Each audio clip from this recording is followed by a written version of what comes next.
please give a warm welcome to my amazing co-host. Please welcome her over to the stage. So I'm Charlotte. My background is raising awareness for neurodivergent conditions like autism and ADHD. Me and both my children are autistic and ADHD. And the way that I do that is by advocating, working in the community, but also opportunities like this. So I model, I'm a consultant, I advocate, I work with loads of families, and I host. Just basically for positive representation to show that actually you can see someone like me and, you know, basically raise awareness that autistic and ADHD people can achieve amazing things and basically thrive in society. So that's why I'm here, facing my fears and practicing what I preach. But yes.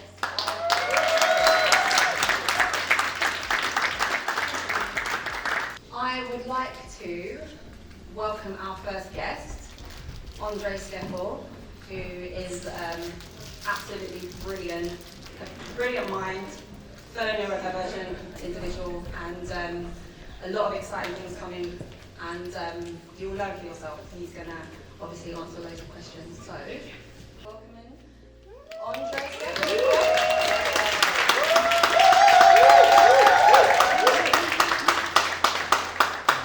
One more thing, I need to actually take a picture of this. I've actually done it, so I'm going to selfie. I want everyone in it, yeah? Let's get I ain't got no arms, I got possible. Right, hey, Ron. Andre, you want to tell us where you're from, where you grew up, maybe what school you went to? Sure. I grew up in South London. I grew up in Brixton, Clapham, SW2, SN9. Grew up in a estate called Nottingham Estate, which if people know South London, it's one of those ones we actually get to find out what I do and you say, where are you from? You're like, where are you from there? But yeah, no, South London, born and raised. My parents, my mum was born in Radar, my dad was born in East London, but parents were from Antigua. And yeah, just grew up as a kid that knew I had a purpose but didn't know what it was, and really tried to kind of like find as many opportunities as I can to literally study myself. So yeah. Okay, and what is it that you do for those who aren't familiar? So what I do, so I used to be a scientist. I used to initially work in the lab. My specialty was in microbiology, so I used to build platforms that detect disease. So what I did for my master's degree was research masters. I built a platform that could detect bacteria and MRSA. Was able to do it in 25 minutes as opposed to 8 hours using the most expensive equipment. And when I did that for my master's, I managed to get to work into biotech for about 10 years. So my professor was like, yeah, you should get into sales. So I was working in business development for about decades, invested in companies, got to work with some very interesting places around the world, got to travel to China, got to travel to the States multiple times, to invest in Europe, got to do business with big pharmaceutical companies, with large diagnostic companies, some of the top universities across the world, into like the Harvards and MITs, the Stanfords, Oxford, Cambridge, all those things there. So they were all my clients. And before I actually did that, I worked for a couple of years for a chemicals company where I used to work with hotels and through production plants. And one of my clients that I used to work with was actually Royal Household. So I got to go in to Buckingham Palace, to Grosvenor House, to various different royal estates, surveying that. Then I realised that my passion wasn't for working in environments that didn't suit me. I didn't like the fact that the environments I was in, there weren't people that looked like me. The people I was speaking to weren't people that respect me. It wasn't an issue because I could sell to anyone. But my thing was, I had goals. I came 9 to 5 with an ambition to be the best at what I do and to do what I love doing, which is creating stuff, building things that actually benefit humanity and being really a person that could show them into mind and create stuff. And one of the key elements that got me into entrepreneurship is when I realized that all of the companies I was working with were trying to find those opportunities to, oh, you're not aren't you? Okay, now you can hear me. So to try to find those opportunities to allow me to innovate and to build and to have impact, have legacy. When I realized it wasn't happening, I said, fine, I'm gonna do it myself then. So literally, I got myself sacked. I used my severance pay to help bootstrap what is now fulspektrum. 6.5 years later. So, how would you, in a nutshell, what is fulspektrum? So fulspektrum is a tech company. We've only been a proper AI company for the best part of 12 months. So fulspektrum was a company that I founded that was based on me being neurodivergent. So I'm dyslexic and dyspraxic. I was diagnosed quite late. I was diagnosed in my second university when I was about 22. And it was really because I spent quite a large part of my education lifestyle failing. Like, despite me working hard, despite me doing the best in very studious and being very intelligent, I either wasn't getting the highest marks I could, that could really, showcase my effort, or when I went to sixth form, I failed in all but one of my A-levels. And I repeat that over and over again until I realised that actually there's something quite wrong here. I was able to get to university, said I got learning disability, got diagnosed and said, oh, you're severely dyspraxic and partially dyslexic. I thought, oh, that makes sense. So fulspektrum is basically, it's a company born out of frustration. It's a company that could see that there was many young people, particularly in our community, that were either misdiagnosed or not diagnosed at all. And if they were diagnosed, they're not getting the right support. So my situation was I got diagnosed, but I got the wrong support. So I was like, well, how do I address all these issues, but do it in a way where it's not me working with young people one-to-one on the ground level, on the coalface. It's how do I leave that impact, how do I build technology that takes diagnostics, that takes information systems. And before AI was a thing, I said, well, there should be some sort of automated process that takes a diagnostic input, so understanding what a condition is from someone, using that information to plug and play the right support at the right time to the right people with the right people. And so that's what fulspektrum is. We're the first company in the world to build I will use the term agentic, people know, but basically it's a multi-AI platform that personalizes the education, health and care of children and young people that I'm left behind. Okay, amazing. You kind of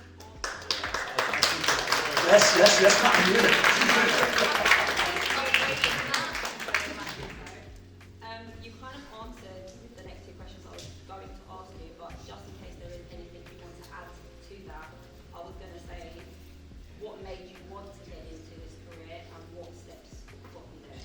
Yeah, the reason why I got into it is I love and hate when people tell me no. I've been like since I was a child, you call me a sport brat and anything like that, but when people said you can't, I was like, so for that, despite I'm gonna do it. So my thing was a case of the fact that so much of my life was told I can't or consider alternatives, and every time I failed, I mastered it and became more successful than the person that taught me. So my thing was always, how do I, again, I'm not doing this for the money, because tell you what, like being an entrepreneur sucks. Like it's not good. So like, I'm telling you, like if you want to have a comfortable life, don't be an entrepreneur unless you want to work hard to it. So my thing is always, how do I build a company or a solution that leaves a legacy? Something I can leave behind for my son and for his peers and for everyone that goes beyond him. Making a positive change. So, what would you say is the highlight of your journey so far? I mean, there's a couple. I think one of the highlights that I will say is, so I'm being privileged to actually be in the rooms of very interesting, influential people. I mean, for last year, so for people who don't know, I spent a lot of last year lobbying Parliament for new laws that will make teachers, basically we introduced a law that makes it a mandatory requirement for any teacher to be trained in identifying autism and special needs. So being in the room of MPs, being in our parliament multiple times, House of Lords, meeting the former education secretary, going to like Conservative HQ and all these things there, being in that was a highlight. But I think the biggest highlight, the biggest vindication of the work that I've been doing and the sacrifices, the many sacrifices I had to make, was, and he used this conversation as well. So I haven't got the email yet that authorized me to say it, but so that I'm going to do it. So about a month ago, I received an email from a company that most of us should know. It's a company called OpenAI, ChatGPT, and they contacted me and said, "Can you meet up for a coffee?" And I was like, okay. So we went out with them. 3 meetings later, we have an agreement in principle to partner with OpenAI to actually build the technology that we're building.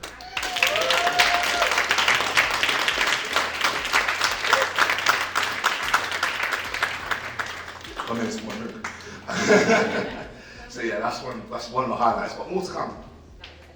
What advice would you give to someone who's starting out either a business or a new career?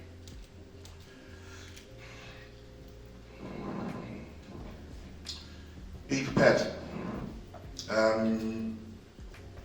It's okay to be a part of an organisation that suits you or what you want to do. And it's a blessing to be an influence in an organisation. If you can influence the culture, you can be the culture, and you can be the productivity, then great.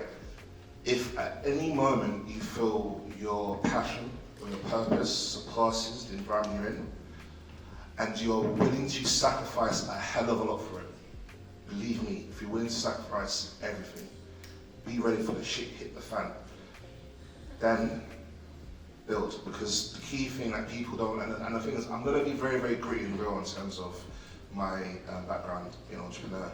It's not like what you see on the ground. It really isn't. You see the high lives, the low lives. I'm telling you, it gets real very, very quick. So my thing is that if you are willing to die for what you're going to do, and see that passion, see that innovation in you, in your family, in your society, in the world, go and do it. Legacy. That's what I told my younger self. Don't worry about the money, don't worry about the gal. They'll come. Get your legacy. Get your legacy going.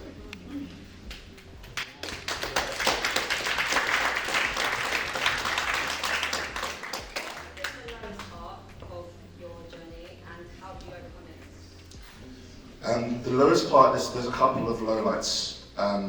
One that was low, one was if everyone's permission to be vulnerable.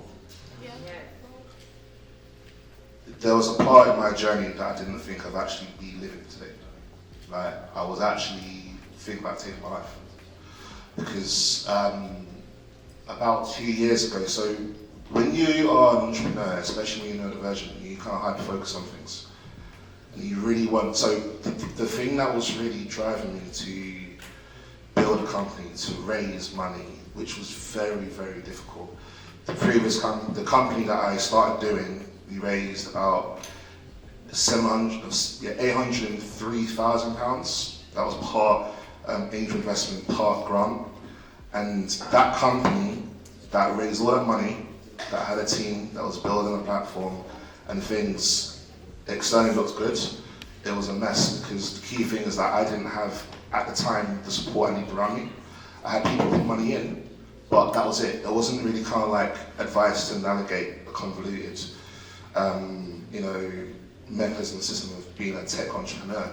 The fundraising took 2 years, and I was so focused on doing that. So 2 things had happened. Number one, 2 years ago, I lost my family. I got evicted from my home, from my son's mother.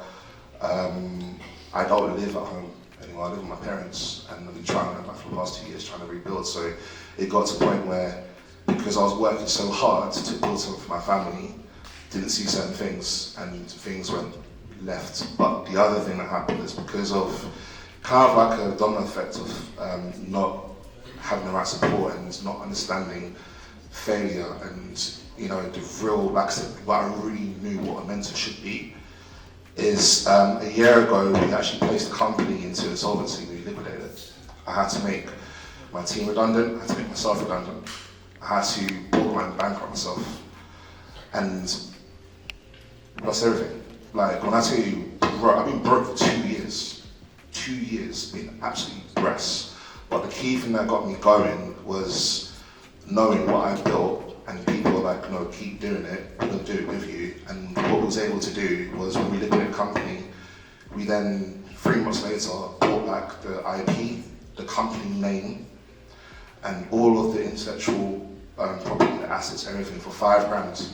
I got £5,000, my mum loaned me £5,000, and we used that to reboot the company under a new entity. A year later now, we pivoted into an AI company, we built an AI platform that cost us nothing. Now we've got the OpenAI deal that's lined up, now we're talking to local authorities now. We were doing a fundraiser before, actually, you know what, we're not going to do a fundraiser anymore, we're not going to go for that. We actually bootstrap ourselves from revenue and from grants and just hustle that dilution.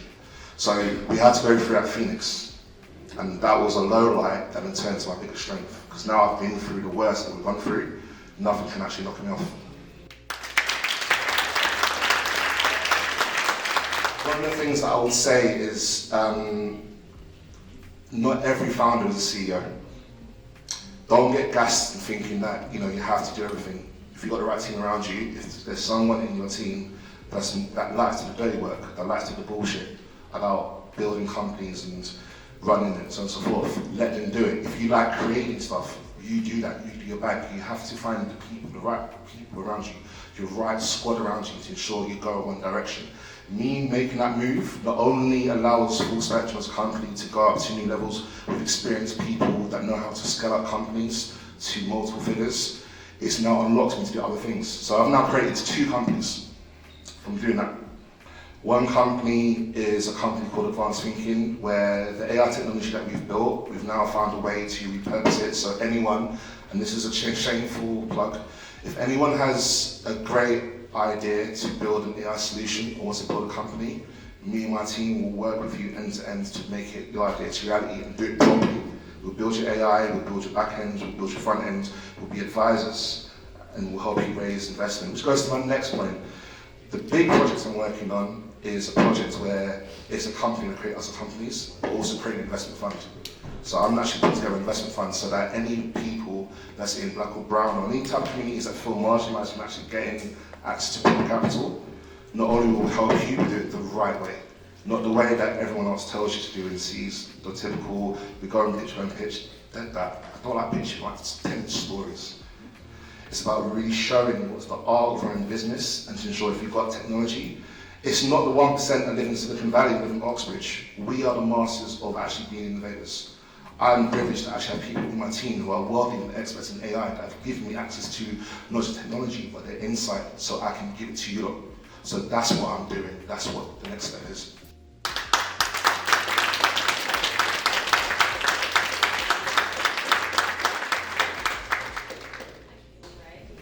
I'd now like to open the floor if anyone has any questions in the audience.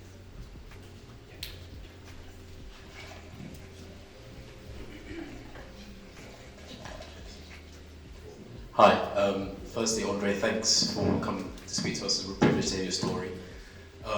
You said a lot of things that really resonated with me, and I guess for most people in the room who are probably early starters or have great ideas, right? It's really around like not trying to do everything by yourself, but building a great team, right?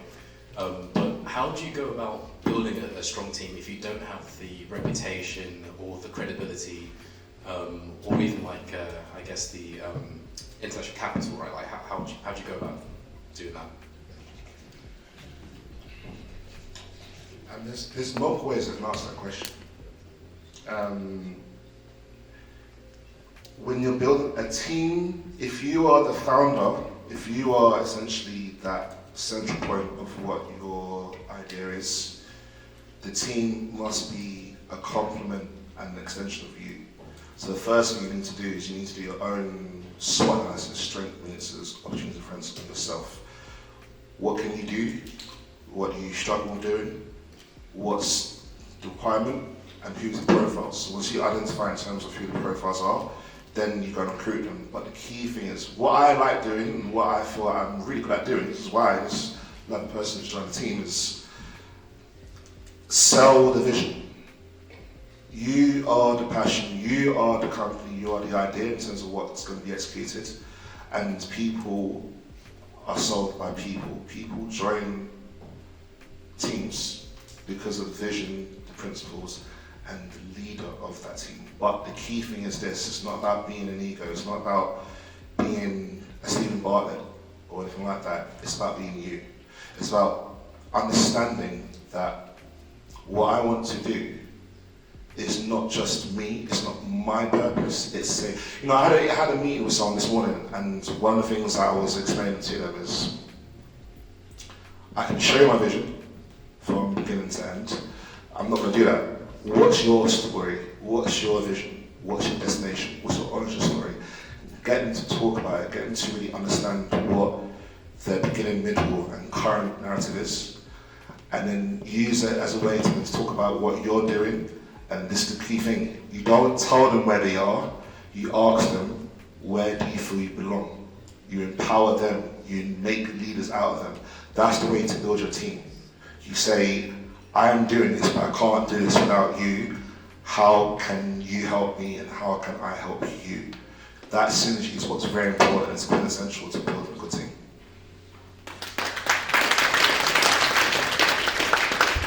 One more question. One more question. I haven't really got a question, to be fair. I just wanted to give you your flowers because my daughter is, I like to say that she's neurospicy. She's got ADHD. You're taking my turn. And she's got a brilliant mind, and I can see you've got a brilliant mind. But, I work in tech as well, and if there's technology to help her, to further her, that's brilliant. So I just wanted to give you your flowers in regards to what you're doing, and I love to see it.